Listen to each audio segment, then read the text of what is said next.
सहनाववतु सहनौ भुनक्तु सह वीर्यं करवावहै तेजस्विनावधीतमस्तु मा विद्विषावहै। ओम शांति शांति शांति। ओम गुरुर्ब्रह्मा गुरुर्विष्णुः गुरुर्देवो महेश्वरः गुरुरेव परं ब्रह्म तस्मै श्री गुरवे नमः। हरि ओम।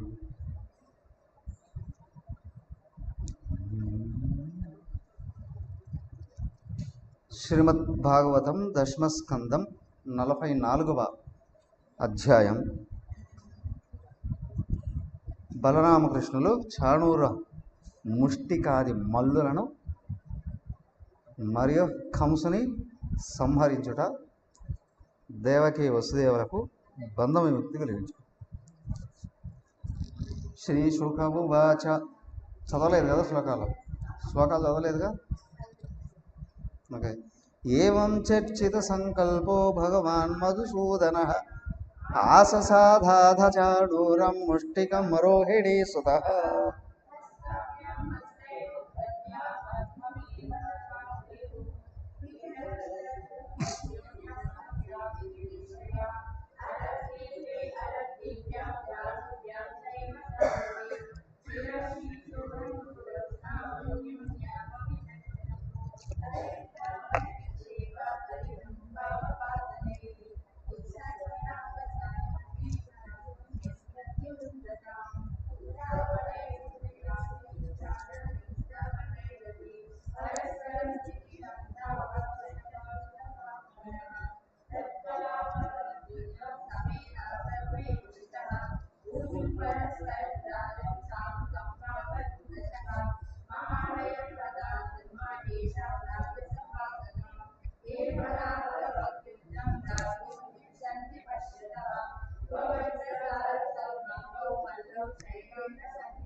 ఓకే, ఏమైంది? వాళ్ళిద్దరూ ముష్టిక చాణూరులు. వీళ్ళే అంతకుముందు జన్మలో రావణ కుంభకర్ణులు, అంతకుముందు జన్మలో హిరణ్యకశ్యప హిరణ్యాక్షులు. 3 జన్మలలో కంటిన్యూ అయ్యారు. విచిత్రం ఏంటి అంటే ఈ 3 చోట్ల కూడా తల్లిదండ్రులు కూడా వాళ్ళే అని. ఎవరి? కృష్ణుడికి, నారాయణుడికి తల్లిదండ్రులుగా వచ్చింది. ఇక్కడేమో దేవకి వసుదేవులు, వీళ్ళే అక్కడ దశరథ కౌసల్య. అంతకుముందు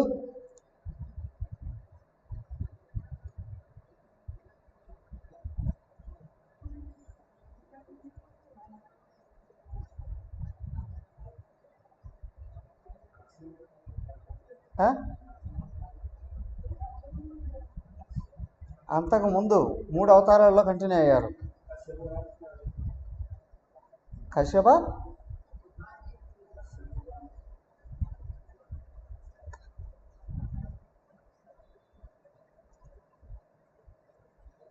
వాళ్ళే. కానీ అంతకుముందు శతరూప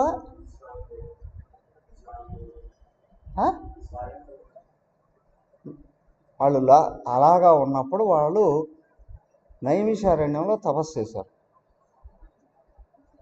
విష్ణుదేవుడిని ప్రత్యక్షం చేసుకొని చూసారా నైమిషారణ్యం?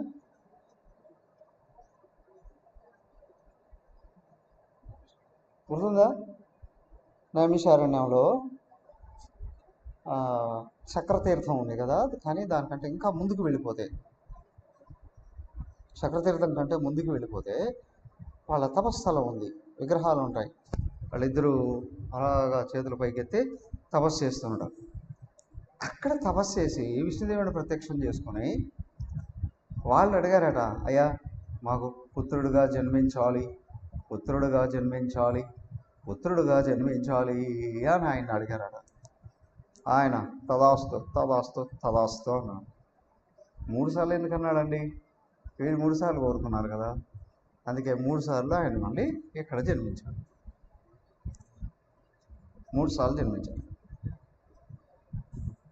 ఆ రాక్షసులే ఇక్కడ కంటిన్యూ అవుతారు. వాళ్ళే స్వయంభూ మనువు ప్లస్ శతరూపలు ఇక్కడ కంటిన్యూ అవుతారు వీళ్ళుగా. ఇంకో విషయం కూడా ఉంది అక్కడ. ఫస్ట్ కర్దమ అదితి అంటాం కదా, దానికంటే కూడా ఇంకోటి చెప్తారు.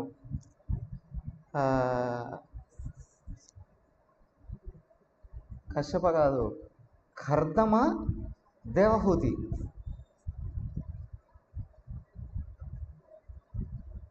కర్దమ దేవహూతులు కూడా వాళ్ళే అని. వాళ్ళకి నారాయణుడు కపిల మహర్షిగా పుట్టాడు, కపిల మహర్షిగా పుట్టాడు అని కూడా అక్కడ తల్లిని తరింపజేశాడు. అయితే ఒక్కో చోట ఒక్కొక్క రకంగా వస్తూ ఉంటాయి పురాణాల్లో. ఏదేమైనప్పటికీ కూడా అక్కడుండి రాక్షసులే ఇక్కడ వీళ్ళు 3 జన్మలు అవుతారు. లాస్ట్ ఇక్కడికి ముక్తులు అయిపోవాలి, ముష్టిక చారణులు ముక్తులు అయిపోవాలి. వీళ్ళు వచ్చి ఈ ముష్టికుడేమో పేరు భలే ఉంది కదా, ముష్టుడు, వీడేమో బలరాముడితో యుద్ధం చేశాడట, చాణూరుడేమో కృష్ణుడితో యుద్ధం చేశాడు. వాళ్ళు యుద్ధం చేసి ఆ యుద్ధం ఎలా ఉందండి? మీరు ఎవరైనా కుస్తీ పోటీని చూసారా? ద్వంద్వ యుద్ధం అంటారు. కుస్తీ పోటీని చూసారా ఎప్పుడన్నా? ఎక్కడ చూసారు? టీవీలోనా? అదేది వాళ్ళు బాక్సర్స్ కాదు, ఇది వేరు, కొంచెం అది వేరు. మలయుద్ధం అనేది వేరు. వాళ్ళ చేతులకు అవన్నీ వేసుకోవచ్చు, ముఖం అంతా బరబెట్టి మరి రాక్షస యాదవులు వాళ్ళు, ఎవరు ఇప్పుడు కొట్టుకుంటూ ఉన్నవాళ్ళు. భయంకరంగా ఆడాలు మగాళ్ళతో యుద్ధం చేయడం, మగాళ్ళు ఆడాలతో యుద్ధం కాదప్పుడు మగాళ్ళే యుద్ధం చేసేవాళ్ళు. అయితే ఈ ముష్టిక చారణుడు కృష్ణ బలరాముల్ని యుద్ధానికి ఆహ్వానించారు. కొద్దిసేపు ఆటలాగా అన్నారు, కానీ వాళ్ళ ఆశయం ఏంటి? చంపేయాలి వీళ్ళని. కంసుడు చెప్పేస్తున్నాడు, వాళ్ళకి బాగా ముట్ట చెప్పుకున్నాడు, వీళ్ళని ఎలాగైనా చంపేసేయండి. వాళ్ళకేముంది డబ్బులు ఇచ్చేయి. ఇప్పుడు ఉంటారు కదా పేయింగ్ అంటారు వాళ్ళే, కిల్లర్స్, పేయింగ్ కిల్లర్స్. డబ్బులు ఇస్తే చంపేస్తాడు, డబ్బులు ఇస్తే చంపేస్తాడు అంతే. Paying killers. రాజకీయ నాయకులు అందరూ పెట్టుకో ఉంటారు, పోలీసులను పెట్టుకోవడం వేరు. వాళ్ళకి పోలీసుల్లో రకరకాల స్థాయిల్లో ఉన్న వాళ్ళు సెక్యూరిటీ కూడా ఇస్తారు. మనం why category, Y+, Z category, Z+ అని కూడా. కానీ వాళ్ళకి ఇంకా సీక్రెట్ ఏజెంట్స్,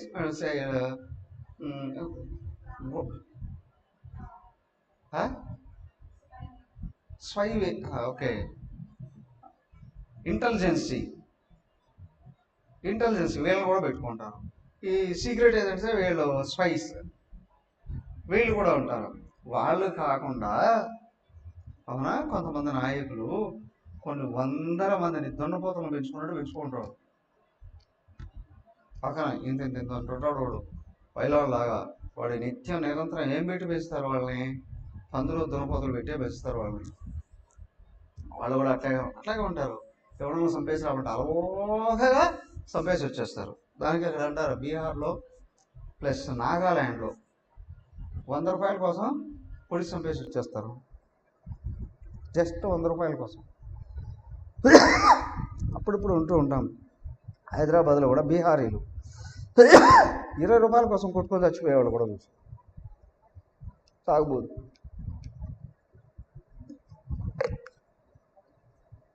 అలాంటి వాళ్ళే వెళ్ళి ఇక్కడ ఇప్పుడు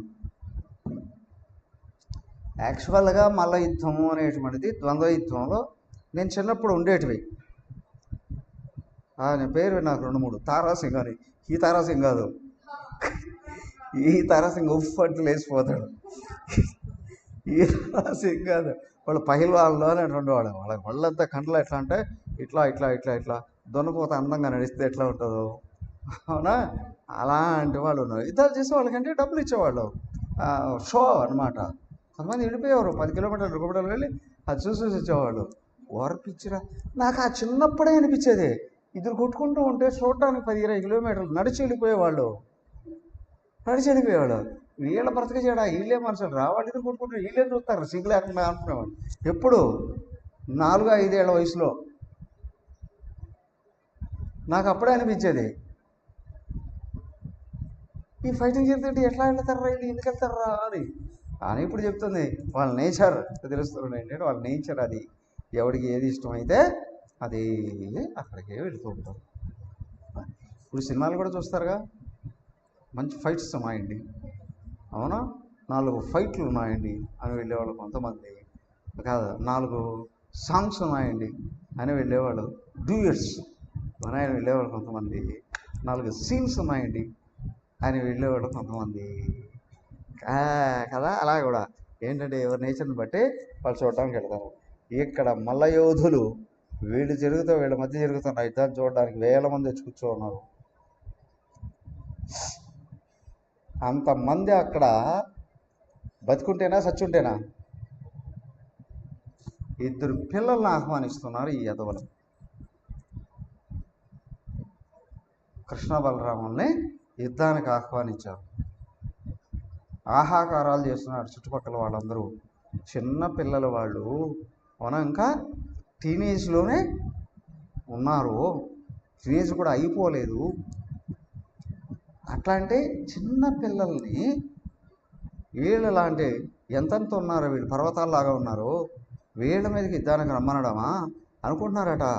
చుట్టుపక్కల ఎన్ని 100 మంది 1000 మంది కూర్చోన్నారే, సిగ్గులేనాడు వీళ్ళు, చూడటానికి వచ్చారా? ఆపరా ఇప్పుడు ఆ పిల్లల్ని యుద్ధంలోకి రానియకుండా, ఆ పిల్లల మీద యుద్ధం చేయనీయకుండా ప్రజలందరూ కూడా భావిస్తున్నారట. అయినా వదలట్లేదు వీళ్ళు, రా రా రా రా. కృష్ణుడు బలరాముడు కూడా తప్పించుకుంటూ ఉన్నట్లుగా చాలా చాలా చాలా చేశారు. అయ్యో మేము చిన్నపిల్లలము, మీ చెయ్యంతలేము కాలంతలేము, మాతో మీరు యుద్ధం చేస్తారా, మా మీద దయతలసండి, మమ్మల్ని వదిలేయండి అన్నట్టుగా అన్నప్పుడన్నా ఆ ఎదవలు కానీ కాముకోండి ఉంటే బతికిపోయి ఉండేవాడు. మీద పడుతున్నారు వీళ్ళు, తరుణ్ పట్టుకోవడానికి ప్రయత్నం చేస్తున్నారు. తిరిగి తిప్పారు వాళ్ళని, తిప్పి యుద్ధానికి వచ్చేసారు. కొట్టుకుంటూ ఉన్నారు. ఒకరిదేమో ఖండబలం, ఇంకొకరిదేమో ఆత్మబలం, బుద్ధిబలం కూడా కాదు అక్కడ. అవునా, ఇక్కడ జనరల్గా అంటాం కదా, ఖండబలం కంటే బుద్ధిబలం మిన్నా. ఇక్కడ మనోబలము కాదు, బుద్ధిబలము కాదు, ఇది ఆత్మబలం. ఆత్మబలం ఎంత ఉంటుంది, ఎన్ని క్యాలరీలు కొలవడానికి వీలు లేదండి, ఇన్ఫైనైట్. అది తగ్గేదే కొట్టుకుంటూ ఉన్నట్టుంటే పాపం ఎత్తి ఇసిరేసేసారట కృష్ణ బలరాముల్ని వాళ్ళిద్దరూ. వాళ్ళు అక్కడ పడి దొలకపోయినట్టుగా నొక్కినట్టుగా కనిపిస్తున్నారు. చివరికి ఫైటింగ్ స్టార్ట్ అయింది. కొట్టుకుంటూ ఉన్నారు, తోసుకుంటూ ఉన్నారు, విసిరేస్తూ ఉన్నారు, ఒకరి మీద ఒకరు పడుతూ ఉన్నారు. కొద్దిసేపు పాపం అంతమంది వచ్చారు కదా, వాళ్ళకందరికి కూడా కొంచెం సరదా కావాలి కదా, ఆ విధంగా వీళ్ళు కొట్టి చంపేద్దామని చూస్తున్నారు. వాళ్ళ ముఖాలు, కవలికలు, వాళ్ళ యొక్క కదలికలు తెలుస్తాయి కదా, వీళ్ళు ఏం చేయడానికి వస్తూ ఉన్నారు అని అందరికీ అనిపిస్తుందట. ఆహాకారాలు పెడుతున్నారట, అరుస్తున్నారట. కొంతమంది ఎవరు వీళ్ళు వెంట వచ్చారు కదా గోకులవాసులు, అయ్యో ఆపండి ఆపండి, మా కృష్ణ బలరాముల్ని వాళ్ళు పుట్టేస్తున్నారు, చంపేస్తారేమో. కానీ ఇంకొక పక్క కొంతమందికి అయినా యుద్ధం జరుగుతూనే ఉంది. కానీ వాళ్ళు ఆపట్లే అక్కడ. ఎందుకని ఆపట్లేదు? ఎవరు మలయోధులు ఎందుకు ఆపట్లేదు? ఆ పక్కన వాళ్ళందరూ అరుస్తున్నారు, గోకులవాసులు అందరూ. వీళ్ళు యుద్ధం ఆపట్లే ఎందుకని?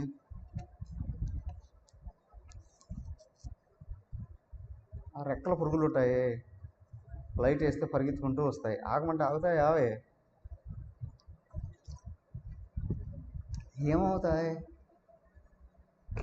ఏమవుతాయి? ఖాళీ చేస్తాయి. అర్థమైందా? దానికే మనిషి కాని వాడికి తేడా ఏంటంటే, మనువు ఒకటే చెప్తాడు, మత్వా కర్మాణి కుర్వంతి మానవ అని, ఆలోచించి పనిచేసేవాడు అని. ఏం ఆలోచన చేయాలి? స్పష్టంగా చెప్పాడు ఆయన. ఈ పని చేస్తే తర్వాత ఫలం ఏమొస్తుంది అని ఆగి ఆలోచన చేసి ముందుకు వెళ్ళు అని. ఈ పని జరిగితే ఫలం ఏమొస్తుంది? అందరూ ఫలం కోరుకొని పరిగెత్తారు కానీ కానీ ఫలం ఏమొస్తుంది? కర్మ నియమాన్ని బట్టి ఫలం వస్తుంది, కర్మ యొక్క స్వభావాన్ని బట్టి ఫలం వస్తుంది. కర్మ నియమం, కర్మ స్వభావం, ఇది ఆలోచన చేయగలగాలి. దానికి ఏంటి అంటే, వ్యక్తిలో వివేకం పెరుగుతున్నది అని అంటే లోపల ఆలోచన చూసుకోగలగాలి. సద్బుద్ధితో వెళుతున్నానా, దుష్బుద్ధితో వెళుతున్నానా? కర్మ జరిగిపోయిన తర్వాత ఎవడు ఏం చేయలేడు. కర్మ జరిగిన తర్వాత ఆయన దశరథుడు చూడండి, దుర్బుద్ధి అయితే లేదు, ఏదో పరీక్షించుకుందాం అనుకున్నాడు. కానీ అసలు పరీక్ష ఏంటి? ఈయనకు బలం ఉందా లేదా పరీక్షించుకుందాం అనుకున్నాడు. కానీ అక్కడ ఉన్న లక్ష్యం ఏంటి అనే విషయం పరీక్షించుకోలేకపోయాడు, శాపానికి లోనైపోయాడు. ఇప్పుడు మనం ఇక్కడ కూర్చోన్న వాళ్ళం ఆధ్యాత్మిక సాధకులమే, అవునా కాదా? అందరూ ఆధ్యాత్మిక సాధకులమే. ఒకరు కొంచెం ముందు ఉన్నవాళ్ళు, కొంచెం వెనకలు ఉన్నవాళ్ళు, ఒకరు కేవలం ఆత్మ కొరకే ఉన్నవాడు, కొంతమంది ఆత్మ కూడా కావాలి, ధర్మార్థ కామాలు మోక్షాలు 4 కావాలి అనుకున్నవాడు. అదే అయ్యా నాకు మోక్షమే కావాలి అనుకున్నా లేదా కదా? కాబట్టి ఏంటి, నువ్వు చేసేటువంటి పని వలన నీకు మోక్షం వస్తుందా రాదా? ఇక్కడ మోక్షం అనంటే భగవంతుడే కావాలి, అవునా? దాన్ని ఇంకొక విధంగా చూడాలి అని అంటే నాకు ఆనందమే కలగాలి. ఆగి ఆలోచన చేయకపోతే మాత్రం ఖచ్చితంగా ఎటు పోతావో తెలీదు. జగన్య గుణవృత్తిస్తాహ అదో గచ్చంతి తామసాహ అన్నాడు ఆయన అక్కడ.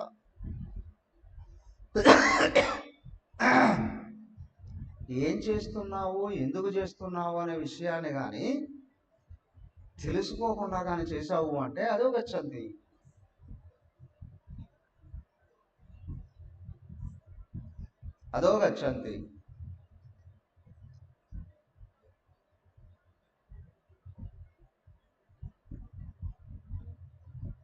రాజస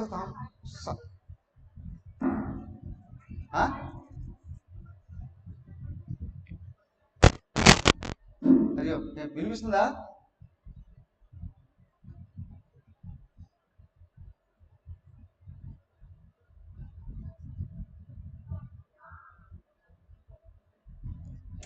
మీట్లో ఉండాలి అందరూ.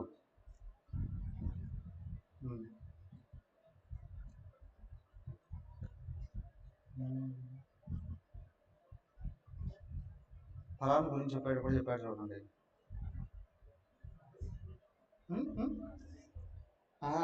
సాత్విక రాజసికలు చెప్పేటప్పుడు సాత్వికం నిర్మలం ఫలం.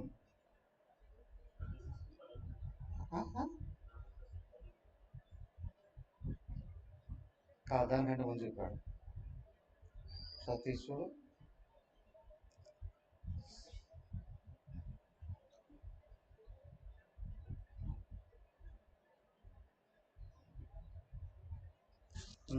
ఊర్ధ్వం గచ్చంతి సత్వస్థాః మధ్యే తిష్టంతి రాజసాః జగన్య గుణవృత్తిస్థాః అధో గచ్చంతి తామసాః.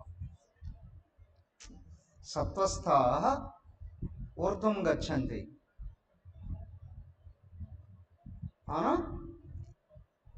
మధ్యే తిష్టంతి రాజసాః జగన్య గుణవృత్తిస్థాః తామసాః అధో గచ్చంతి అని. సత్వగుణంలో కూర్చున్నటువంటి వాడు ఊర్ధ్వముఖంగా ప్రయాణం చేస్తాడు. ఊర్ధ్వం అంటే పైకి, అది ఏ పైకి? ఉపాధులను దాటి వెనక్కి. శరీరము, మనసు, బుద్ధి, కారణ శరీరము దాటి ఆత్మకు వెనక్కి ఉన్నతంగా పయనిస్తాడు.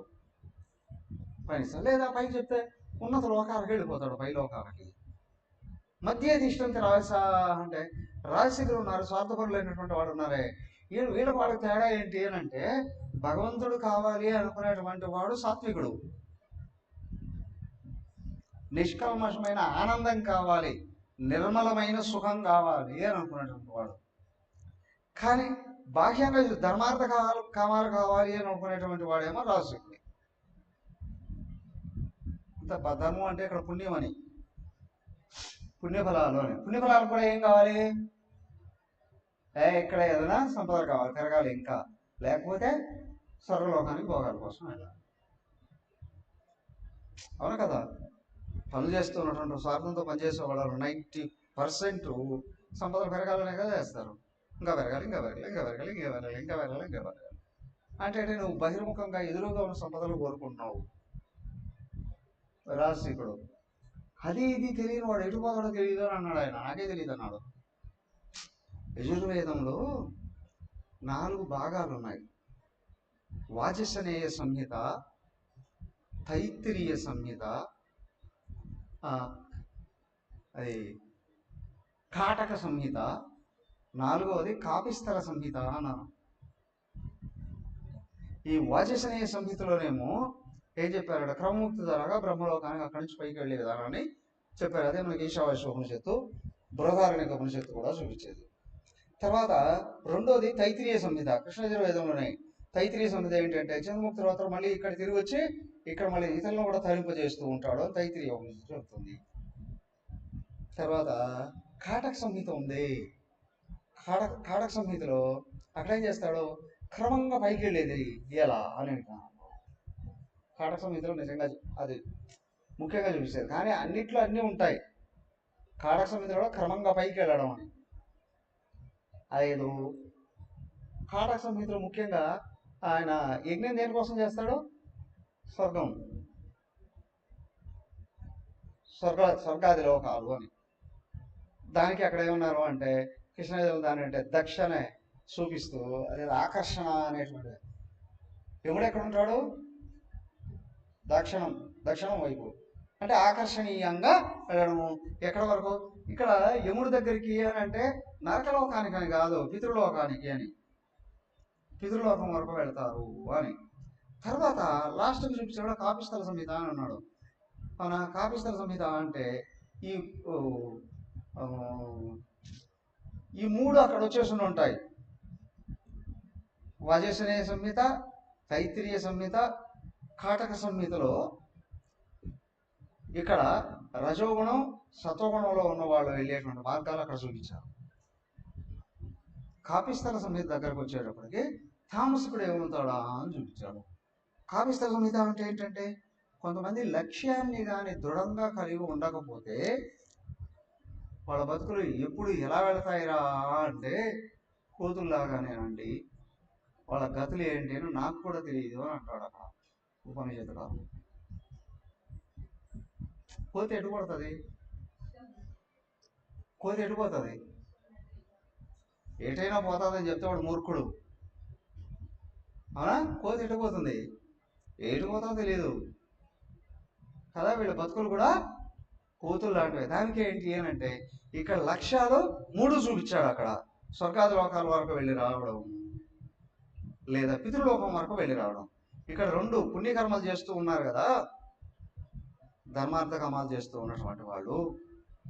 ఈ ధర్మము అనేటువంటిది సమాజ అభివృద్ధికి శ్రేయస్సు కాదు. ఇక్కడ సమాజ అభివృద్ధి కోసం చేస్తూ ఉండేటువంటి వాడు సమాజ ఉద్ధారకుడు, వాడు పితృలోకం దాకా వెళ్ళేసి వస్తాడు.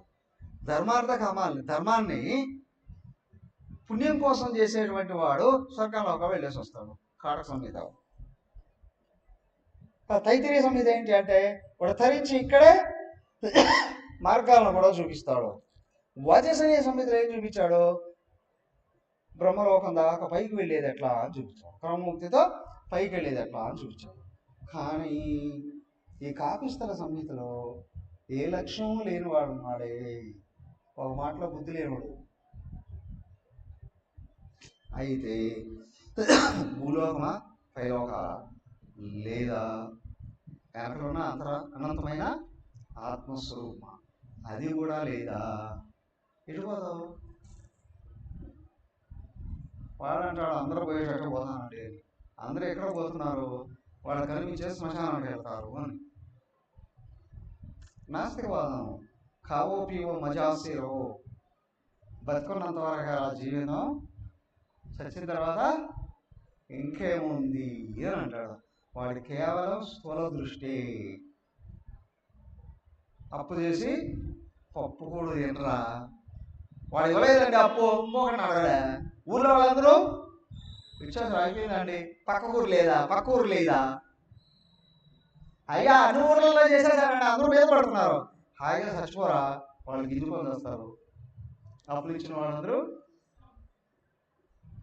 ఏడ్చిన అదే బతికిన త్వరగా ఏడుస్తుంటారు. ఇచ్చినోడే తీసుకున్నాడే చేస్తే ఇచ్చినోడు ఏం పెడతాడు ఇప్పుడు కదా. ఇదే నాస్తికవాదం, అసరవాదం, చారుచర్య నాస్తికవాదం. అసరవాదం రాక్షసు చేసిన పని అంతా అదేనండి. కానీ ఇక్కడ ఏంటి ఏనంటే లక్ష్యం సాత్వికమై ఉన్నప్పుడు నాకు ఆత్మ కావాలి అంటే అనంత సుఖం కావాలి, అనంత తత్వం కావాలి. ఇక్కడ వేదాంతాన్ని అధ్యయనం చేస్తుంటే మాత్రమే తెలుస్తుంది, లేకపోతే తెలియదు. దానికే అంటాడు తపోనుడు, స్పష్టంగా చెప్తాడు ఆయన, నువ్వు ఉపనిషత్తుగా అధ్యయనం చేయకపోతే నీకు జీవన్ముక్తి అనేది ఎండమావే అంటాడు ఆయన. ఆయన ఏమంటాడు అంటే నువ్వు ఉపనిషత్తులు కానీ వినకపోతే నువ్వు నాస్తికుడివే అంటాడు ఆయన. అదేంటంటే దేవుడు అంటే నీకు తెలియదు అని అంటాడు. దేవుడు అంటే అస్సలే తెలియదండి అని అంటాడు ఆయన. ద్వైతులందరూ కూడా నాస్తికులు అంటాడు ఆయన. తప్పమన్నాడు స్వామిగా చూసి అది చూడండి. ఎలా అని అంటే అసలు దేవుడు ఎవరు? ఒక్క మాటలో సత్యం జ్ఞానం అనంతం. సత్తు చిత్తు అదే కదా ఆనందం. తైత్తిరీయ ఉపనిషత్తు ప్రకారం మహావాక్యం సత్యం జ్ఞానం అనంతం బ్రహ్మ. సో మనం అన్ని చోట్ల పడతాం సచ్చిత్ ఆనందం మనం పడతాం కదా. మరి భగవంతుడు ఎవరు? సచ్చిదానంద స్వరూపం. నీకు సచ్చిదానంద స్వరూపం అర్థం కాలేదు అని అంటే దేవుడి గురించి తెలియనట్లే కదా. చండాడతాడు ఆయన. దానికి గౌడపాదుడు మాండవ్యోపనిషత్తులో సూచించింది అదే. మాండవ్యోపనిషత్తులో రెండోదా మూడోదా అని మొత్తం వరుసగా చూపించాడు. చూడండి ఎన్ని మార్గాలు ఉన్నాయి భూమి మీద, అన్ని మార్గాలను చూపించి చండాడేస్తాడు.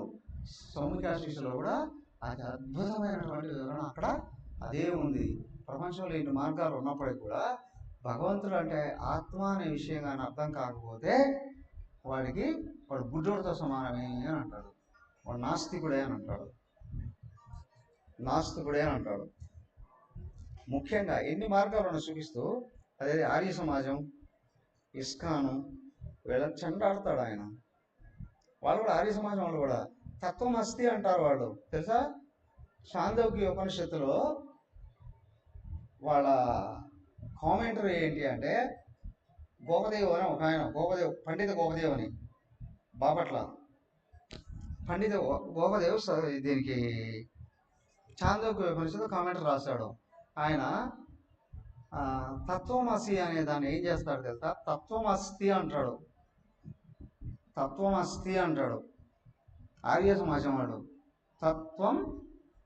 తత్వం భగవంతుడు అస్థి ఉన్నాడు అని అంటాడు. తపోవనుడు దగ్గర ఆయన వివరణలలో చూడాలి, చండాడేస్తాడు. ఆయన చండాడేస్తాడు. దానికే ఏంటి అంటే, లక్ష్యం ఏంటయ్యా అంటే, నీకు భగవంతుడు లక్ష్యం అని అంటున్నావురా అంటే అది అంతరాత్మే అయి ఉండాలి. నీకు ఉపనిషత్తు చదివితేనే ఆ విషయం అర్థమయ్యేది. అసలు సత్యం సచ్చిదానంద స్వరూపం. సత్యం త్రికాల అబాధితం. త్రికాల అబాధితం అంటే మార్పులే లేనటువంటి, చావు పుట్టుకోలేనిది నిరాకార నిర్గుణ పరబ్రహ్మం మాత్రమే. అది ఎవరయ్యా, ఎక్కడుందయ్యా? నువ్వే అయ్యున్నావు. ఈ రెండు విషయాలు అర్థం కావాలంటే, భగవంతుడి స్వభావం అర్థం కావాలి అన్నా, నా స్వభావం అర్థం కావాలి అన్నా ఉపనిషత్తుని అధ్యయనం చేసి తీరాలి. గుర్తుండాల్సింది ఇది ఇక్కడ. సో కాబట్టి నేను ఎవరు? రమణ మహర్షుల వారు నేరుగా చూపించింది కదా. రమణ మహర్షుల వారిని అడిగినా, రామకృష్ణ పరమహంసని అడిగినా, అవునా, అందరికంటే ఇంకా నేరుగా అడగాలంటే స్వామి చిన్మయానందజీ, స్వామి శారదా ప్రియానందజీ, వీళ్ళ ఇద్దరికి స్ఫూర్తి ఎవరయ్యా? తపోవనం. వీళ్ళకే స్ఫూర్తి తపోవనం. ఒక్కటే. ఏంటండి లక్ష్యం ఏంటి? సత్యమా అసత్యమా? నీవు లక్ష్యాన్ని అసత్యమైన దాన్ని లక్ష్యంగా పెట్టుకున్నావా, సత్యమైన దాన్ని లక్ష్యంగా పెట్టుకున్నావా? ఉన్నదాన్ని సత్యంగా పెట్టుకున్నావా, ఉన్నదాన్ని లక్ష్యంగా పెట్టుకున్నావా, లేని దాన్ని లక్ష్యంగా పెట్టుకున్నావా?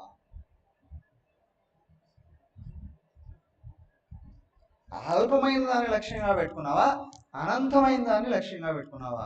ఒక్క మాటలో వీటన్నిటికీ వివరణ ఒక్కటే. నువ్వే నీకు లక్ష్యం అయి ఉండాలి.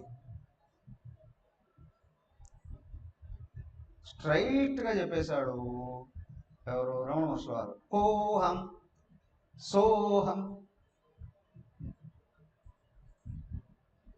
కోహం, నేనెవరు? సోహం. ఒక్క శ్లోకంలో వ్యవహరించాడు శంకర భగవత్పాదు. ఏకశ్లోకి వేదాంతం. ఒక్క శ్లోకం చక్కగా వివరించి చూపించేశాడు. అయ్యా అదే ఇదేంటి స్వామి, ముష్టికి చారణలతో యుద్ధం చేస్తూ మీరు ఉపనిషత్తులంతా తిప్పేస్తూ ఉన్నారే, ఏం చేద్దాం? నా బలహీనత నాకు అదే కనిపిస్తుంది. ఏం కనిపిస్తుంది? ఉపనిషత్తే కనిపిస్తుంది. భాగవతంలో ఉపనిషత్తే కదా, అవునా కాదా? అయ్యా కృష్ణుడి దగ్గర ఉపనిషత్తు అధ్యయనం చేయలేకపోతే ఇంకెక్కడయ్యా మనం అధ్యయనం చేసేది? అయిపోయింది కదా, 9 అయిపోయింది. పదవ స్కందంలో చివరికి వస్తూ ఉన్నాం. ఎక్కడ కానీ సత్యాన్ని గుర్తించకపోతే ఇంకెక్కడ మనం గుర్తిస్తాం? సో కాబట్టి అడుగుడునా అదే. ఎవడు ఎప్పుడు ఎక్కడ ఏ పని చేస్తున్నాడు అని అంటే, లక్ష్యం లేకుండా ఇష్టం వచ్చినట్టు చేస్తున్నాడా, లక్ష్యంతో జాగ్రత్తగా అనుసరిస్తూ వెళ్తున్నాడా? అందరూ పక్కన పెట్టండి, కానీ నేను భక్తుడిని అనుకున్నవాడు గుర్తుంచుకోవాలి. ముఖ్యంగా వివేక వైరాగ్యాలను నేర్చుకోవాలి. ముక్తి కావాలి అనుకున్నాడే వీడు వివేక వైరాగ్యాల్ని పెంపొందింపజేసుకోవాలి. వివేకం అంటే ఏంటి? ఆత్మ సత్యం, తదన్య సర్వం మిథ్యా. వైరాగ్యం విషయేషు విగత విరాగ అన్నాడు అక్కడ. విషయేషు విగత రాగ, విషయిషు విశేషేణ రాగ. వివేకం ఏది చూపిస్తుందో దాని వెంట నడవడమే వైరాగ్యం. శాశ్వతమైన దాని వెంట నడవడమే. చూడు స్పష్టంగా ముష్టిక చాణీయులు ఇద్దరు ఉన్నారు కదా. వాళ్ళు కూడా శాశ్వతమైన దాని వెంటే నడుస్తున్నారు, కానీ శాశ్వతమైన దాన్ని నాశనం చేయాలనుకున్నారు. వీళ్ళకు నాయకుడు కంసుడు, చాలా ఏళ్ల నుంచి కృషి చేస్తున్నాడు శాశ్వతమైన దాన్ని నాశనం చేయాలి అని కదా. వాడు అప్పుడు ఆకాశవాణి వినిపించినప్పుడు ఎలా ఉన్నాడు, ఇప్పటికి వచ్చేటప్పటికి ఎలా ఉన్నాడు? ఓ 20-25 ఏళ్ళు అయింటుందిగా, అయిండొచ్చుగా. ముందు 6 మంది పుట్టి చెప్పారు కదా 20-25 ఏళ్ళు అయి ఉంటుంది. ఈ 25 ఏళ్ళ వాడి ప్రయత్నాలలో, వాడి కృషిలో వాడు చివరికి ఏమైపోయాడు? ఒక నిమిషం వాడి లోపల ఆల్కహాల్ మత్తుందే, దిగితే చచ్చిపోయే స్థితికి వచ్చేసాడు. అంత బలహీనుడు అయిపోయాడు. దేనికి? సత్యాన్ని చంపేయాలి అని, సత్యాన్ని నాశనం చేయాలి అని కదా. ఆ పక్కన చూడండి, వాళ్ళు తెలియకో, అవునా, ద్వైత భక్తి అని అనుకోండి. ఫర్ ఎగ్జాంపుల్, కృష్ణుడి యందు ప్రేమను కలిగి ఉన్నారు, కృష్ణుడికి ఏం కాకూడదు అని అనుకుంటున్నాము. ఎందుకంటే భక్తి ఏంటయ్యా? అదేగా అక్కడ నారదుడు చెప్పింది కదా. ఇక్కడ కొంచెం అట్లా బృందావనంలోకి వెళితే గోపికలందరూ ఎవరు?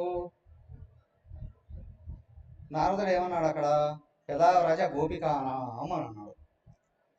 లేదా రజ గోపికానాం. భక్తి అంటే ఏంటయ్యా అంటే, బ్రహ్మాండంలో ఆ వ్రజభూమిలో గోపికలకు ఉన్నంత భక్తి ఈ బ్రహ్మాండంలో ఎక్కడా లేదు. ఎక్కడ ఎవరికి లేదు అయ్యా, జగత్తులో ఎవరికి లేదు అనేసాడు. ఏం చూశాడు ఆయన?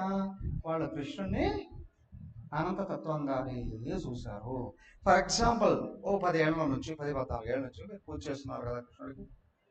ఇప్పుడు అక్కడికి వెళ్తే విగ్రహాన్ని చేస్తున్నాము అని అనిపిస్తుందా, కృష్ణుడికే చేస్తున్నాము అని అనిపిస్తుందా? ఉపాసన బలం ఏమవుతుంది అని అంటే, విగ్రహము అను, ఫర్ ఎగ్జాంపుల్ పక్కన సీతారాములు కూడా ఉన్నారు కదా, వాళ్ళు చూసి ఏమనిపిస్తుంది? వాళ్ళు రోజు అదే మనకు అలంకరణకు వస్తారు కదా, వాడు ఎవడో వచ్చాడు, స్వామి ఆ బొమ్మలు తీసి పక్కన పెట్టండి అన్నాడు. వాడు, మేము అక్కడ స్తంభం పెట్టుకోవాలి, బొమ్మలు తీసి పక్కన పెట్టండి అని అన్నాడు వాడు. అంటే వాడికి ఏమనిపిస్తుంది? అంతే కదా. మనం అవే చూస్తూ ఉన్నాం, కానీ ఉపాసించగా ఏమవుతుంది? ఆయన అక్కడ ఉన్నాడు అని అనిపిస్తుంది కదా. ఇంకా ఉపాసన శక్తి పెరిగింది అంటే అంతటా ఉన్నవాడే అక్కడ కనిపిస్తున్నాడు అనిపిస్తుంది. ఇంకా పెరిగింది అంటే ఏకత గుర్తిస్తుందా లేదా? ఓ, నా ఆత్మ అక్కడ ఉంది, నా ఆత్మే అక్కడ ఉంది. మనం ప్రత్యేకమైన దినాల్లో అభిషేకం చేస్తూ ఉంటాం కదా, అందరూ వస్తారు, లైన్లో ఉంటారు, కానీ వాళ్ళకి ఏదైనా కలశ పాత్ర ఏదో ఇచ్చామనుకోండి, అభిషేకం వచ్చాడు టపా టపా టపా అని, అవునా? కానీ రోజు పూజ చేసేవాళ్ళు ఆ పని చేయగలరా? తగిలిస్తారా? మీరే కదా పూజ చేసేది. కానీ ఎవరిదైనా పొరపాటుగా తగిలిందంటే నాకేమనిపిస్తుంది? అక్కడ నా బాడీ వంకరలు తిరిగిపోతుంది. ఇక్కడ కారణం ఏంటి? ఉపాసన బలం ఏదైతే ఉందో, అవునా, మనం బొమ్మ పెట్టుకున్నా బొమ్మలో భగవంతుని చూస్తున్నాం, సర్వవ్యాపకుని చూస్తున్నాం, సర్వవ్యాపకుడిని ఏకత్వంగా భావిస్తున్నాం, అనన్యత్వంగా భావిస్తున్నాం. అనన్యత్వం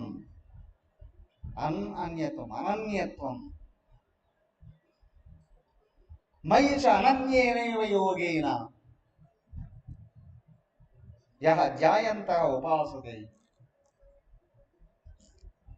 సో కాబట్టి ఇక్కడ ఏంటి అని అంటే, అటు ప్రజలు, అటువైపు చుట్టూ ఉన్న గోపికలు, సామాన్య ప్రజలు, అప్పుడే చూసిన వాళ్ళు, ఎప్పటి నుంచో చూస్తూ ఉన్నవాళ్ళు, అలాగే ఈ మల్లయోధులు, అందరి దృష్టి కృష్ణుడి వైపే ఉంది. బాగా గమనిస్తే కొందరి దృష్టి తామసికం, అదే ఆసురికం, రాక్షసత్వం. కొందరి దృష్టి రాజసికం అప్పుడే చూసినటువంటి వాళ్ళు. ఇంకొందరి దృష్టి సాత్విక. కృష్ణుడి మీద చిన్న దెబ్బ పడ్డా, కృష్ణుడు విందపడ్డా విలవలు ఆడిపోతున్నారు అక్కడ. బృందావనంలో వచ్చినటువంటి వాళ్ళందరూ థింక్. తామసికుల దృష్టి దేవుడి మీద ఎట్లా ఉంటుంది, రాజసికుల దృష్టి ఎలా ఉంటుంది, సాత్వికుల దృష్టి ఎలా ఉంటుంది. కానీ వాళ్ళకి అందరికీ వినోదాన్ని కలిగించాలి కదా. సినిమా అంతా ఆడిచ్చేది డైరెక్టరే కదా. రెమ్యునరేషన్ ఎవరికి ఎక్కువ ఇస్తాడు? ఒక్కోసారి హీరో కంటే పిల్లలకి కొత్తగా ఏమన్నా పట్టుకొచ్చి పెట్టాడు హీరోయిన్ కూడా, వాళ్ళకి లక్షల్లో ఇస్తాడు. కానీ వాడు ఉంటాడు కదా, ఫేమస్ విలన్ ఉంటాడు, వాడు కోట్లు ఇస్తాడు. ఎవరికైనా రెమ్యునరేషన్ ఎక్కువ? ఎవడు బాగా చేశాడో వాడికి ఇచ్చేస్తాడు. ఆయనకు ఇక్కడ ఇవంతా ఏమి లేదు, కానీ ఆట ఆడిస్తూ ఉంటాడు కదా. కానీ ఇక్కడ సూక్ష్మంగా గమనిస్తే బ్రహ్మాండం అంతా ఆయన చేతనే ఆడిస్తూ ఉంటుంది. కానీ దీంట్లో సత్యం ఉంది, అసత్యం రెండూ కలిసి ఆడుతున్నాయి. సత్యస్వరూపుడు జీవుడు ఆయన గమనం కొరకే అసత్యమైన ప్రపంచాన్ని సృజించి భగవంతుడు ఆడిస్తూ ఉన్నాడు. ఎవడు గుణంలో ఔన్నత్యాన్ని పొందుతూ ఉన్నాడో వాడు ఆయన వైపు వెళ్ళి అనన్నత్వాన్ని పొందుతూ ఉన్నాడు. ఎవడు గుణంలో అల్పత్వాన్ని ఉపాసిస్తున్నాడో వాడు ఆయన చేతనే చాలా మోదపడుతున్నాడు.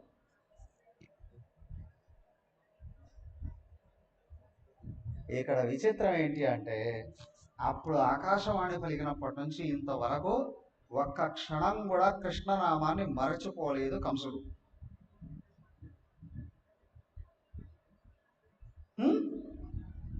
అవునా? అయ్యా నిరంతరం తలుసుకుంటున్నారో లేదో కానీ 3 జన్మల నుండి వెంటబడుతున్నారు ఈ ముష్టికి వాళ్ళు. ఎవరు ఈ ముష్టి వాళ్ళు?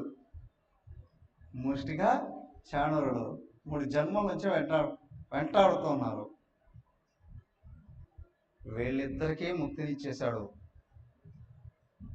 అవునా? బట్టి ఆడినట్టు ఆట ఆడాడు కదా. ఆ డైరెక్టర్ ఆడిచ్చిన, అయ్యా కృష్ణుడే డైరెక్టర్, కృష్ణుడే హీరో. మనం మళ్ళీ వేదాంతంలోకి వెళ్ళి చూసాం, పురాణాన్ని వదిలి వేదాంతంలోకి వెళ్ళి చూస్తే అక్కడ విలన్ కూడా కృష్ణుడే. అవునా? విలన్ కూడా కృష్ణుడే. ఎలా అండి? వీళ్ళిద్దరితో యుద్ధం చేసేసి కొట్టి చంపేస్తారు. వీళ్ళిద్దరిని చంపేస్తే వాళ్ళు ఏమయ్యారు? వాళ్ళ ఆత్మ జ్యోతి రూపంలో కృష్ణుడిలో కలిసిపోయాయి. అయ్యా డైరెక్ట్ విలనే కాదు, ఇప్పుడు కంసుడు ఏమయ్యాడు కదా. కంసుడి దగ్గరికి వెళ్తే కంసుడి దగ్గర కూడా భయంకరమైనటువంటి యుద్ధం జరిగింది కొద్దిసేపే. అవునా? ఇక్కడ వీళ్ళిద్దరిని, వాళ్ళిద్దరే కాదు, ఆ పక్కన చాలా మంది ఉన్నారట పహిల్వాన్లు. పేర్లు కూడా చెప్పారు అక్కడ. పక్కన చాలా మంది ఉన్నారట. వాళ్ళందరినీ కూడా కొంచెం చంపేశాడు కృష్ణుడు. 6 మంది చంపాడట అక్కడ. ఈ ముష్టికుడిని ఈయన చంపేస్తే ఎవరు? బలరాముడు. చాణూరు నుండి కృష్ణుడు చంపుతూ ఇంకో 6 మందిని చంపేశాడట. మిగతా వాళ్ళు ఏం చెప్పారయ్యా, ఏం చేశారయ్యా? కాళ్ళకు బుద్ధి చెప్పారట. కాళ్ళకు బుద్ధి చెప్పడం ఏంటి? ఏమిటి తెలుసుగా? ఏం చేశారు? పరిగెత్తి పారిపోండి లేకపోతే వస్తారు అని అన్నారు. వాళ్ళ కాళ్ళకు బుద్ధి చెప్పారంటే పరిగెత్తి అక్కడి నుంచి ఆగారు అంటే సస్తారు రే. పరిగెత్తండి ఇక్కడ నుండి. ఎగిరి దూకి ఆ పైవాన్ ఒక చుట్టూ బ్యారికేడ్స్ కట్టుంటారు కదా, లోపలికి ఎగిరి దూకి పరిగెత్తి పారిపోయారట. ఒక్కడ కూడా పరిసరాల్లో కనిపించకుండా వెళ్ళిపోయారు అందరూ. అయిపోయింది, వాళ్ళు చచ్చిపోయారు. చచ్చిపోయే వాళ్ళు కూడా చివరికి ఆ జ్యోతి ఉందే ఈయనలో కలిసిపోయాయి. దెన్ ఇప్పుడు వాడున్నాడు కదా, వీడంతా చూస్తున్నాడట. చూస్తూనే ఎగిరి దూకాడట కంసుడు. ఎగిరి దూకి కత్తి డాలు తీసుకున్నాడట. ఒక్కసారిగా అరిచాడట అందరిని. ఎవడు? వాడు సైన్యంతో ఉంది కదా, రే ఆ పిల్లలను పట్టుకోండిరా, బయటకు మానేయకండి, వాళ్ళిద్దరిని చంపేసేయండి. వాళ్ళిద్దరితో పాటు వచ్చినటువంటి వాళ్ళు ఉన్నారే, బృందావన ప్రజావాసులు ఉన్నారు చూడు, వాళ్ళ దగ్గర ఉన్న వస్తు వాహనాలన్నీ తీసేసుకోండి, వాళ్ళని కూడా వరుస పెట్టి చంపేసేయండి. వీడి సైన్యం పైకి దూకింది, చుట్టూ దూకింది. దూకితే ఏం చేయాలి? పాపం వాళ్ళంతా చూస్తున్న వాళ్ళు కదా. అతను చూసి ఒక్కసారి డైవ్ చేశాడట. ఎవరు? కృష్ణుడు కంసుడి మీదకి ఎగిరి, మళ్ళీ కొట్టి వెళ్తారు కదా, ఎగిరి కంసుడి మీద దూకాడు. కంసుడు కింద పడ్డాడు. కింద పడ్డవాడు కత్తిడాలు తీసుకున్నాడు. వాడు పరిగెత్తుకుంటాడు, అటు పరిగెత్తి చంపడానికి ప్రయత్నం చేస్తున్నాడట. ఎవరిని? కృష్ణుడిని చంపడానికి ప్రయత్నం చేస్తున్నాడు. కొద్దిసేపు యుద్ధం జరిగిందట. కొద్దిసేపు యుద్ధం జరిగింది. వాడు ఏదో పెద్దగా కొట్టాల్సినటువంటి అవసరం లేదు, కానీ కృష్ణుడికి ఏం చేశాడు? గట్టిగా వడిసిపడి జుట్టు పడేసుకున్నాడు. కృష్ణుడు కంసుడి మీదకి ఎగిరి దూకి వాడి జుట్టు పట్టుకునే లోపల కిరీటం కింద పడిపోయింది. పడిపోయిందాడు. కింద పడిపోయి ఏది 36-37 దాకా వాడి మీదికి ఎగురు దూకాడు. దగ్గర దూకి కృష్ణుడు ఏం చేయలే, ఇంకా జుట్టు పట్టుకొని కిందికి లాగే వాడి మీద ఎగురు దూకేటప్పుడు వాడు చచ్చిపోయాడు. అప్పుడే అర్థమైందా? ఎవడు భయానికి లోనైనాడో రోజు నిరంతరం చస్తూ ఉంటాడు. ఎవడు ఇక్కడ చూడండి, దైవాన్ని తలుసుకున్నప్పటికీ కూడా వృత్తి ప్రవృత్తి దైవానికి వ్యతిరేకంగా ఉంది అని అంటే వాడు రోజు వస్తూ ఉంటాడు, కొంచెం కొంచెం కొంచెం కొంచెం. కానీ ఎవడి దృష్టి దైవం వైపు ఉందో, ప్రవృత్తి కూడా దైవానికి అనుకూలంగా ఉందో, వాడికి కూడా ఏమవుతుంది? దేహానికి వయసు మళ్తూ ఉంటుంది. దేహంలో శక్తి తగ్గిపోవచ్చునేమో, కానీ మనస్సు శుద్ధమవుతూ ఉంటుంది. మనసు ప్రేమతో కూడిన అద్భుతమైన శక్తి ఉంటుంది. వాడికి బుద్ధి శక్తి ఉంటుందా ఉండదా? ఉండదా? బుద్ధికి శక్తి ఉంటుందా ఉండదా? ఉండదా? వాడికి ఏ శక్తి వస్తుంది అంటే, వాడి బుద్ధి ఏం చేస్తుంది అంటే, తన దేహం పతనమైపోతూ ఉన్నా ఇతరుల రక్షణలో బుద్ధి పనిచేస్తుంది. తన పోతూ ఉన్నా అంటే ఇక్కడ తను అనేది కాదు, ఈ దేహం చిన్నంగాని భిన్నంగాని కృషించిపోని, కానీ తన ఆలోచన ఇతరులను ఉద్ధరించడంలోనే ఉంటుంది. ఇతరులను ఉద్ధరించడంలోనే ఉంటుంది. అఫ్ కోర్స్ వ్యవహారం ఒక్కొక్క చోట ఒక రకంగా ఉండొచ్చు.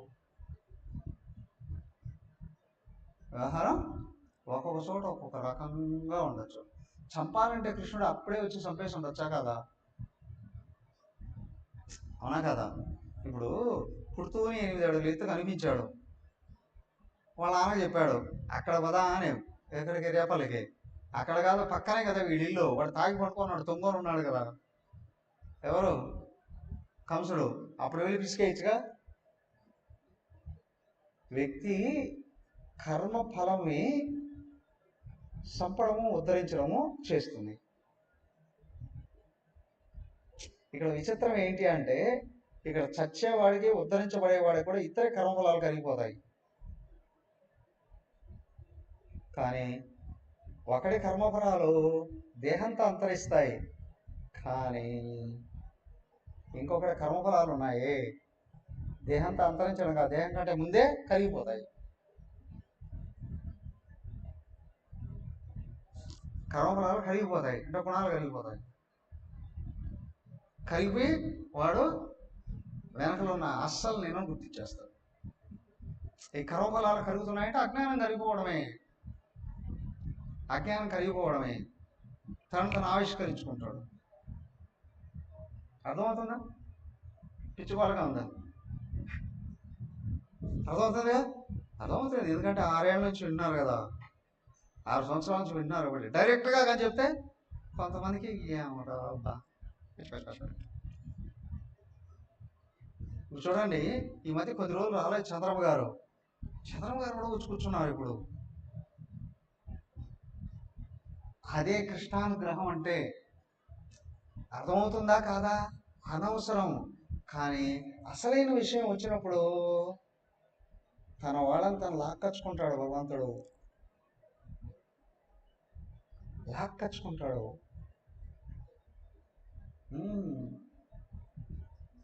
విచిత్రాతి విచిత్రంగా ఉంటుంది మనసును ఆపి చూస్తే ప్రపంచం.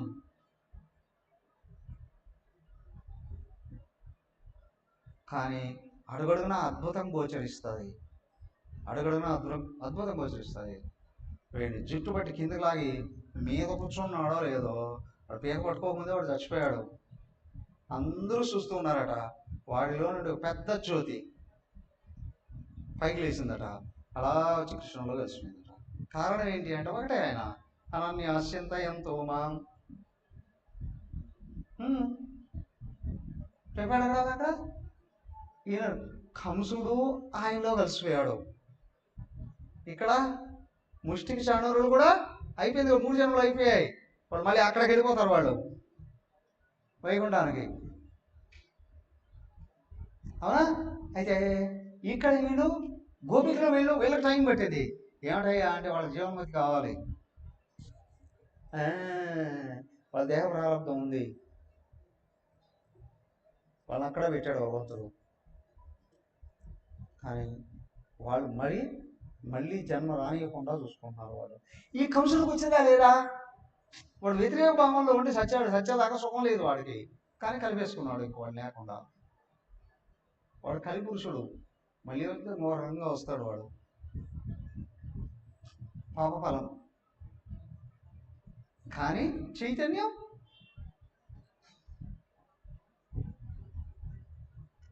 వాడికి జీవితంలో ఇంకేమీ తోచని స్థితికి వెళ్ళిపోయాడు వాడు. ఆత్మహత్య చేసుకుంటాడు అని అంటారు కదా, సూసైడ్ చేసుకునే స్థితికి వచ్చేటప్పటికి ఏమవుతుంది? దృష్టి టోటల్గా మూసుకుపోతుంది కదా. కానీ ఎదురుగా దేవుడు ఉన్నాడు కదా,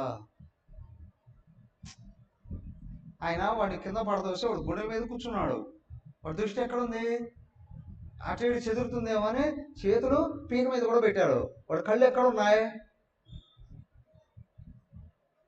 అవునా? సాకార సమణ ముక్తి కదా. అంటే చనిపోయేటప్పుడు ప్రయాణకాలే మనసాచలేన భక్త్యాయుక్తో యోగ బలేన చైవ భ్రువోర్మధ్యే ప్రాణమావేశ్య సమ్యక్ సతం పరం పురుషముపైతి దివ్యం. థింక్ కరెక్ట్గా ఉందా లేదా శ్లోకం? అయ్యా వచ్చిన విధానం వేరే, కానీ వాడు కూడా అక్కడ ఆ విధంగా ఈశ్వరుడిలో కలిసిపోయాడు.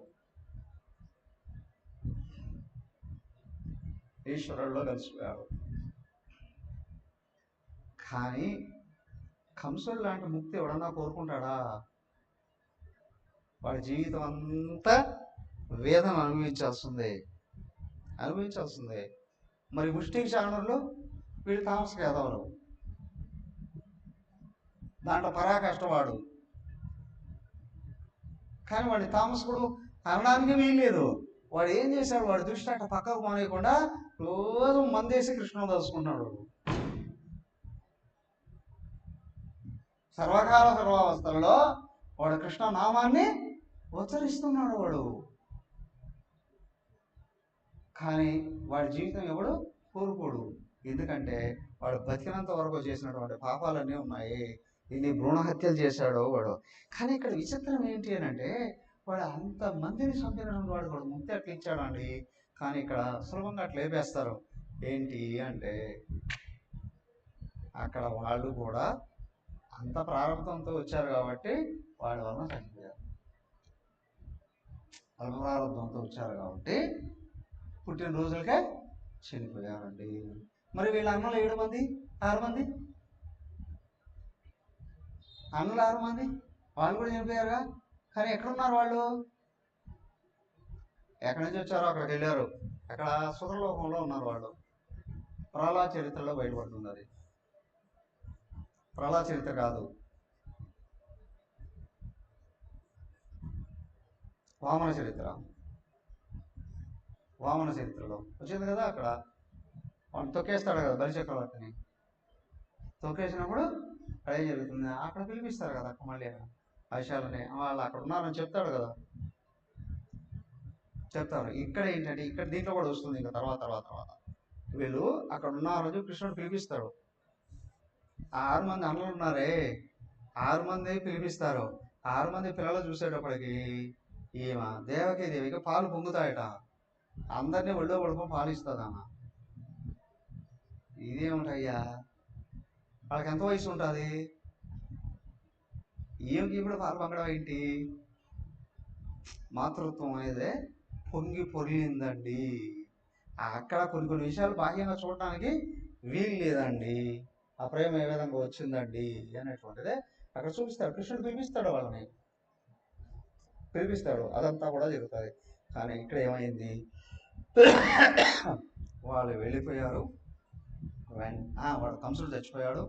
అందరూ పరిగెత్తుకుంటూ వచ్చి కృష్ణుడిని ఎత్తుకొని ఎగురుతారు కదా, అవునా కదా, రాజకీయ నాయకులు కూడా చేస్తుంటారు, చేస్తారు కదా.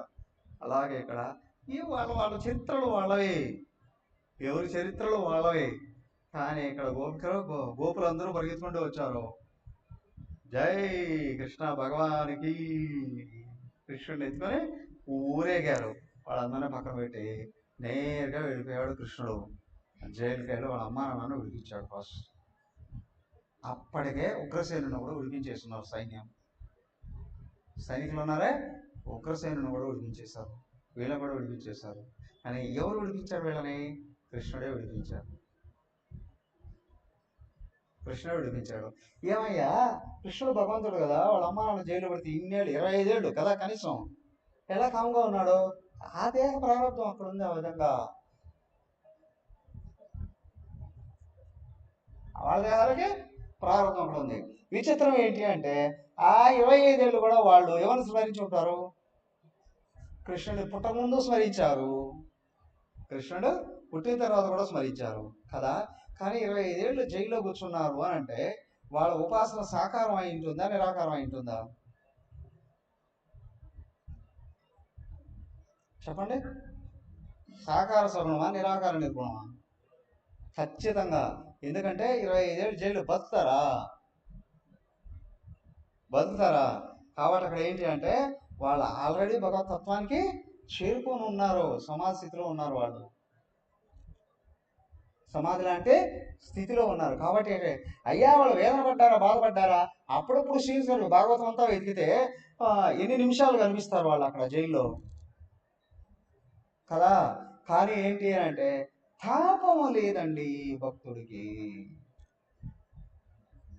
భక్తుడికి బయట వ్యవహారాల్లో అవునా ఒత్తిడులు కనిపిస్తాయి. కానీ గురుదేవుడికి 500 దాటేదట బీపీ, మిషన్లు పెడితే పగిలిపోయేటవాడ. ఎందుకండి అంటే ఆయన అంత ఒత్తిడిని అనుభవించాడా? దేహం ఒత్తిడికి గురయ్యేది అని చేస్తున్న పనులను బట్టి. అవునా, 22.5 గంటలు పనిచేసేవాడట. దేహం ఎంత ఒత్తిడికి గురవుతూ ఉంటుంది. సరే అవన్నీ పక్కన పెడితే ఈ ప్రపంచంలో అన్నిటికంటే కష్టమైన పని ఏంటి? మనుషులతో కలిసి పనిచేయడమే, మనుషుల కొరకు పనిచేయడమే కదా. అన్నిటికంటే కష్టమైంది మనుషుల కొరకు పనిచేయడమే. ఆయన చేసింది ఏంటి? 100 మందా 1000 మందా? కోట్ల మంది కొరకు పనిచేశాడు. కాబట్టి అవన్నీ బాడీ మీద అనేక రకాలుగా బాడీ మీద పడే అట్లా పెరిగేదట. డాక్టర్లకు అర్థమయ్యేది కాదట. అలాగా పక్క వస్తే 5 నిమిషాలు మళ్ళీ మామూలుగా అయిపోయేదట. 5 minutesలో. ఎవరు వెనకలు ఉన్నాడు? ఆయన సర్వవ్యాపుడు అయి ఉన్నాడు.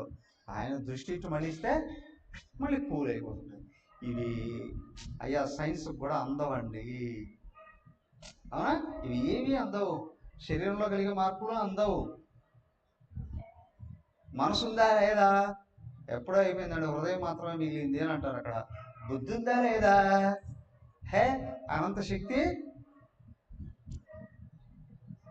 మహత్ బ్రహ్మ హిరణ్య గర్భ స్థాయి ఉంది. అది ఇక్కడికి వచ్చి కనెక్ట్ అయి ఉంటుంది. రిజర్వ్ బ్యాంక్ ఆఫ్ ఇండియా అంటారే కదా, అప్పులన్నీ డబ్బులన్నీ అయిపోయాయి అంటే రిజర్వ్ బ్యాంక్ వెళ్తారు. అక్కడ నుండి వాళ్ళు ఎంత ఏమైనా డిజిటల్లోనే వచ్చేస్తుంది మనీ అంతా కదా. ఇక్కడ ఇన్ఫైనైట్ పవర్తో కనెక్ట్ అయి ఉంటుంది వాళ్ళ హృదయం. గురుదేవుల్లో అది స్పష్టంగా కనిపిస్తుంది. సర్వకాల ఆయన చేసినటువంటి పనులలో, ఆయన చూపించిన ప్రేమలో, ఆయన నిర్వహించిన విధి విధానాలలో ప్రస్ఫుటంగా అద్భుతంగా. ఇప్పుడు వివేకానంద స్వామిని ఊర్లుగా చెప్పుకుంటూ వెళ్ళిపోయాడు. ఆయన ఆశ్రమం స్థాపించాడు, కానీ తర్వాత వృద్ధయింది. కానీ గురుదేవుడు ఆయన ఉండగా 43 ఏళ్ళు అన్నీ చూశాడు. ఆయన అన్నీ చూశాడు, అన్నీ చేశాడు. అయ్యా గురుదేవుడు అనేటువంటి ఒక జీవితం ఉంది. ఆయన జీవితము పని అనేది ఒక పెద్ద అతి అద్భుతమైనటువంటి ఏమంటారు కర్మాగారం కాదు, రీసెర్చ్ సెంటర్. ఏమంటారు లేబొరేటరీ.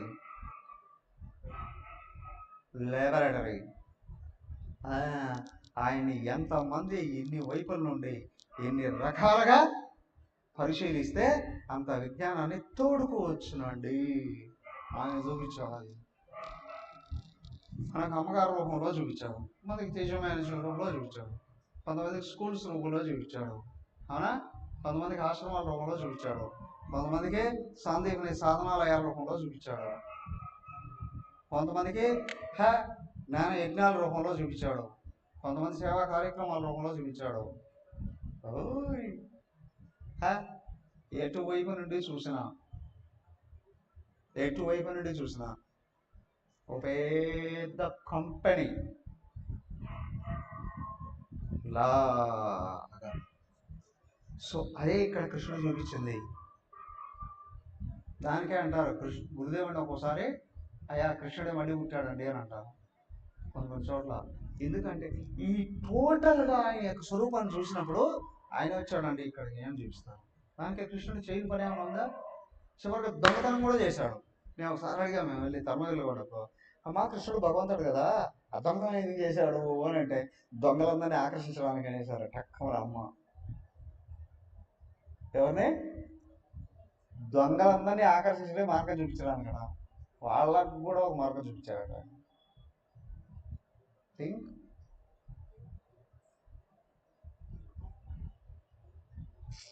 సో మన అదృష్టం, అవునా, ఒక పక్క సేవ చేస్తున్నాం కదా, ఒక పక్క ఆరాధిస్తున్నాం, ఇంకో పక్క ఆరాధిస్తున్నాం.